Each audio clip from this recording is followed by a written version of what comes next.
Hello, welcome to SquishiVision as I react to the third of the four trailers tonight that I need to catch up on. This is me reacting to Marvel Studios' Black Panther Wakanda Forever. This is our first look at the film, which is going to be released, I think, later this year and is the sequel to 2018's Black Panther, which was a success in many ways, including being the first Academy Award nominee for Best Picture for a superhero film. Um, and there's the ramifications of that. People praise a lot of that film, the villain, the social message, but in particular Chadwick Boseman's performance, which has been praised in Infinity War and Endgame and his what if promises, and then obviously sadly Chadwick Boseman passed away, and a lot of questions were on what to do with this film, him having passed, and in a really cold way, I dislike recasting roles. I think an iteration of a character belongs to that actor, but also it kind of breaks for me the immersion of film if you have to see a different visually presenting person play the same character. I never really particularly liked it, and I know obviously this is a very sensitive situation that's having to happen in, but I don't like recasting in film. I think if a person can't play a role anymore, you bring a new character and you handle with that. Um, or whatever. But yeah, I think some people are like, oh, you should recast a role. It's kind of over. You should recast a role. You shouldn't I guess overly overstate his performance by like pretending no one else can play the role, or whatever. So a lot of people have different opinions on this, and a lot of people have different opinions even more on using the fact that Chadwick Boseman has died as a plot point, because I have not seen the trailer yet, or teaser rather, but I do know enough from kind of pictures and snapshots of the trailer that I've come across that the character has also. I was wondering if they were going to kill off Black Panther in the film, and some people that's actually like a bit problematic if you use the death of an actor as a plot point in the film. Let's give a trailer watch and let's see what I can think from that. That was a really weird way of phrasing what I just said, but you know what I mean. No woman, no cry. No woman, no cry. Hey, little darling, don't shed no tear. No woman, no cry. Good friends we have, and good friends we've lost along the way. In this great future, you can't forget your past. So dry your tears, I say.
Yeah, I mean, so yeah, words. I mean, that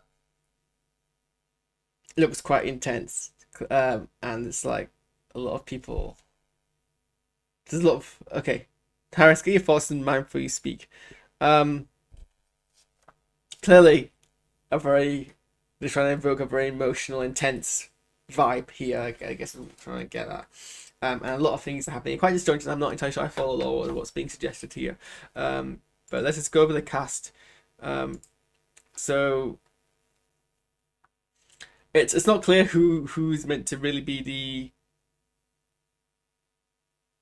starring protagonist of this film. And I mean, it doesn't need to be. You can do ensemble films, pretty or ensemble films are a thing. But I don't think this is being marked as an ensemble film. So I think it's being deliberately left a bit unclear because I think it's being left as a surprise as to who actually takes up the Black Panther mantle. Maybe that's part of the film.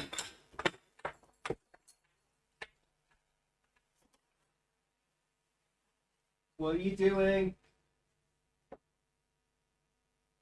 Yeah, that's not gonna backfire at all. Sorry, my kitten is playing with my flail, which I don't see ending in a particularly good way. So I might have to go deal with that in a second. But where was I? Yes, there might be. I don't know if they're gonna particularly reveal who the Black Panther is before the film comes out. I hope not. And at what point in the film that gets revealed, it might just be a third act kind of deal. But Wikipedia currently puts Letitia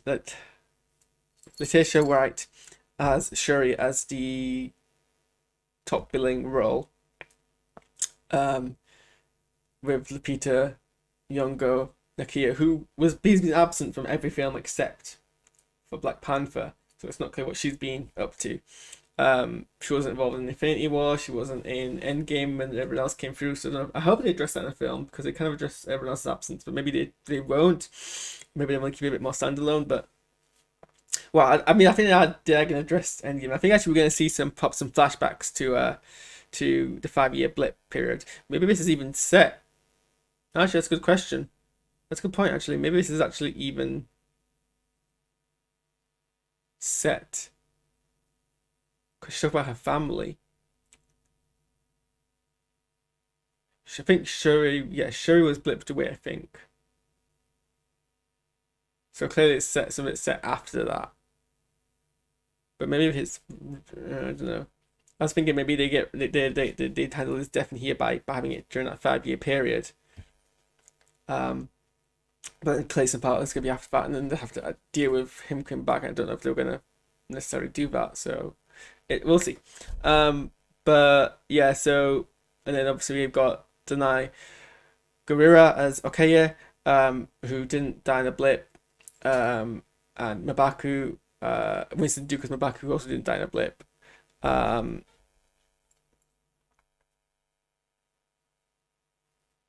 then Florence Kasumba as Ayo, who I think had a more prominent appearance in she was who was prominently in Civil War, and then she's had a bit more of a role I think in the Falcon and Winter Soldier. We're gonna get introduced to Dominique Fawn. I'm gonna see if I can spot her out in this trailer, who is Rory Williams, who is gonna be Ironheart and get her own show.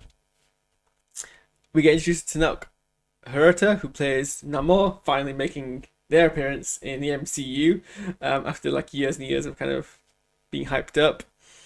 And then obviously we get the kind of the last two kind of appearances, which are Martin Freeman as Everett K. Ross, which I'm looking forward to seeing because I really like this character, and then Angela Bassett as Ramonda, and then a few other people. So yeah, let's just get this Don't shed no woman, no kind of a scrub through.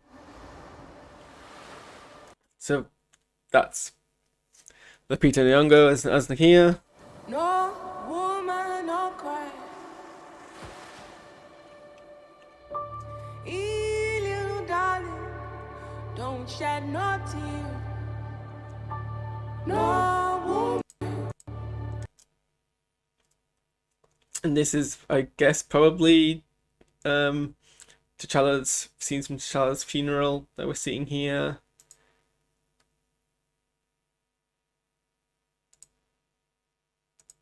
The way.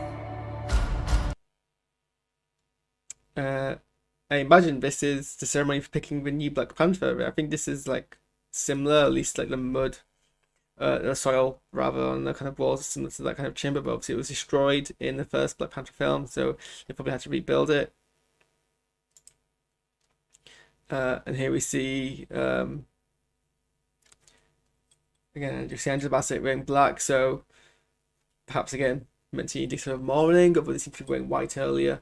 And some cultures you wear white for mourning and you don't wear black for mourning, but so it's unclear what they're doing here. But again, there's a lot of kind of, I mean, the next shot.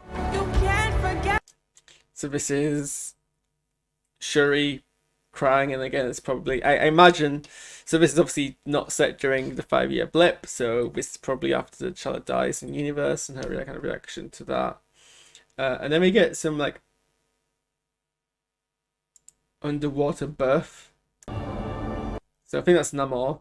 And we get some underwater birth scenes. I don't know what that's about. I don't know if that's like Namor having a son or his like backstory about how he is born. I don't know much about Namor, to be honest. Other than he's actually apparently the first ever Marvel comic book character, technically, before Marvel Comics was even a thing. So really, this is the first Marvel superhero finally on screen after actually. So when was Namor a thing? Yep.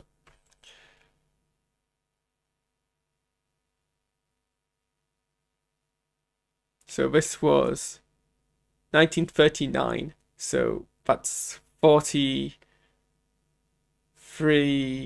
63 years in the making for this character to appear.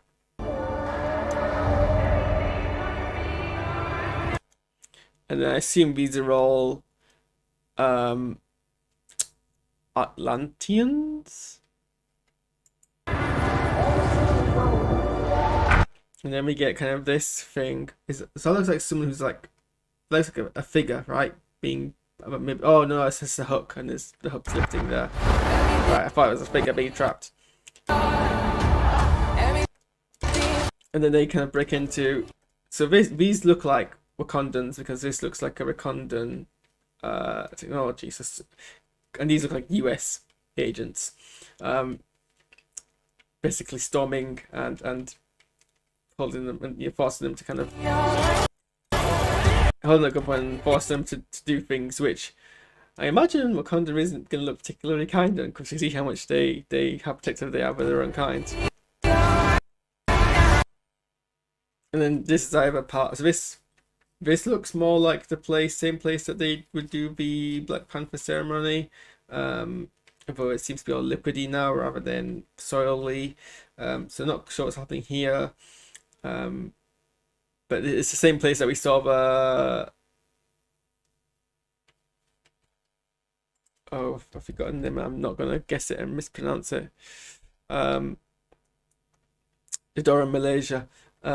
Same place that we saw them earlier.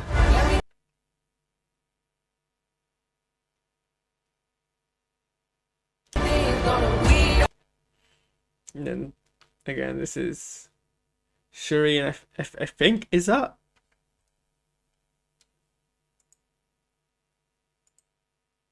Oh, I need to get a picture. So I think that's Dominique Fawn, who is. I mean, I'm sure someone's ripped off an image of the trailer of her. If it is her, it looks like her. So I think that's Dominique Fawn. I don't know much about Riri Williams from the comics, so I'm looking at it now.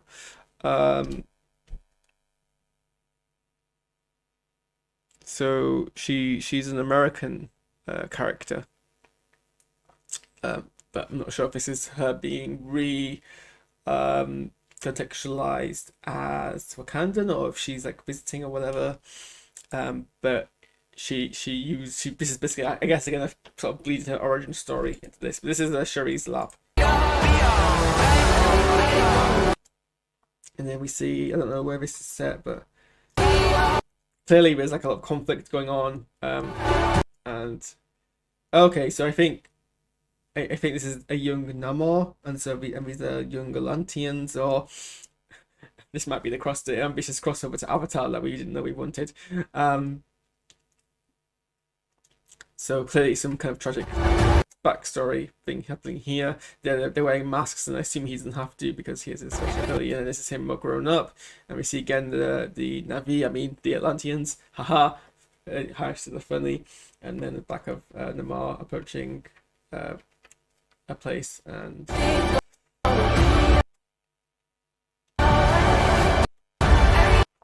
these are Wakandan ships somewhere cold.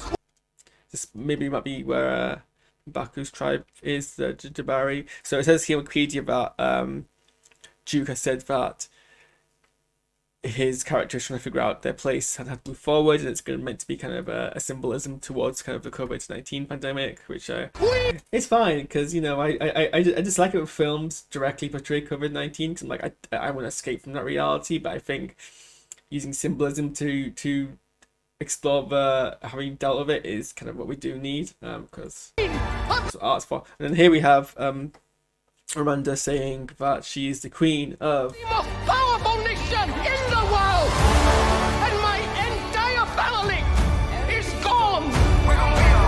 Have I not given everything? So this is her addressing the UN. This part is the part I think is probably set during a 5-year blip, because she talks about her entire family being gone, which doesn't make sense because Shuri's still alive unless it's during a 5-year blip, in which case her entire family has gone, because obviously she's lost a couple of years earlier. She lost her husband, and then she lost both Shuri and T'Challa during the 5-year blip. And this is kind of her having to lead the country in their stead. And then clearly It's gone. Have I not? and this is her clearly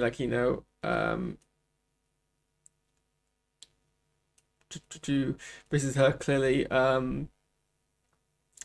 being challenged about kind of something to do with her leadership, or about taking her leadership as a whole, and her being like, I've done all this sort of stuff, and so it seems there's going to be a lot of conflict in this film.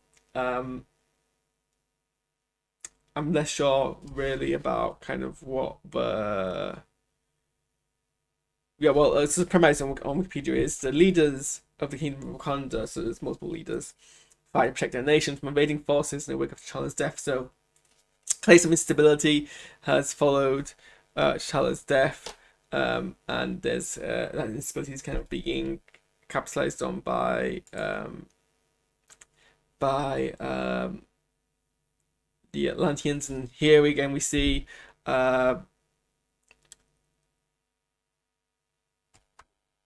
Dominique Fawn building her iron suit of armor. Oh, I get it. It's a heart. She's wearing heart. And there we see Namor. We see M'Baku going to fight. So who's that? Oh. Have I not given? And then we skipped over there. Everett Ross approaching the Atlanteans, and so this seems to be more kind of like America style or somewhere, or actually maybe it's not, I don't know, can't tell really. So see kind of what he has.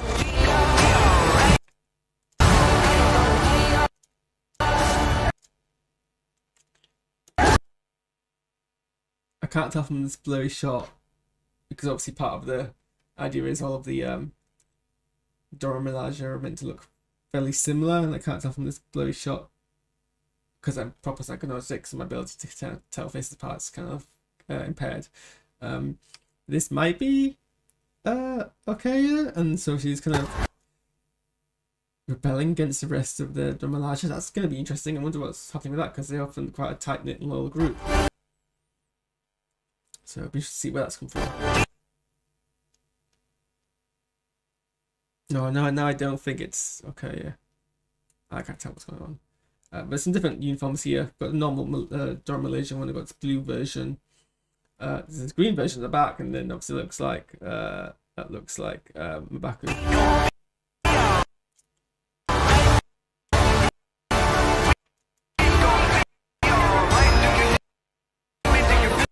I'm not sure what's happening here. Someone's kind of pushing her back somehow.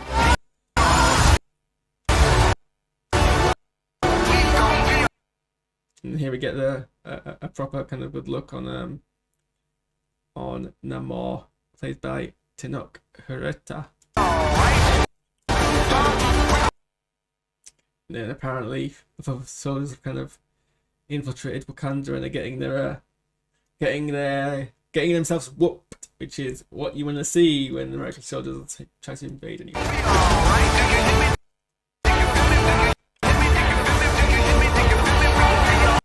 And then they go and fight for the Na'vi, the Atlanteans. Right. And when I wake up. And then I'll review the new Black Panther suit, which is shot in a way which makes it very, very difficult to work out who exactly that is.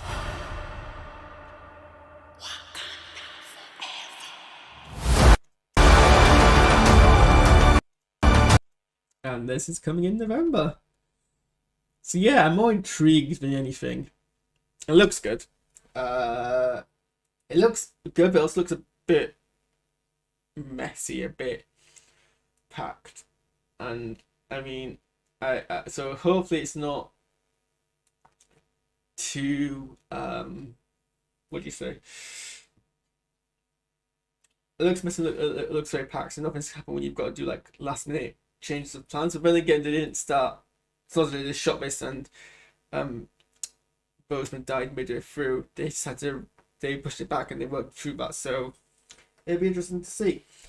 Okay, I have one more trailer to watch, which is the She-Hulk trailer, which is obviously the next show that's going to come out, Marvel Plus, Disney Plus, whatever. So gonna watch that and then do my daily Duolingo, pray, and then eat, and then go back to the coursework I've been neglecting all day.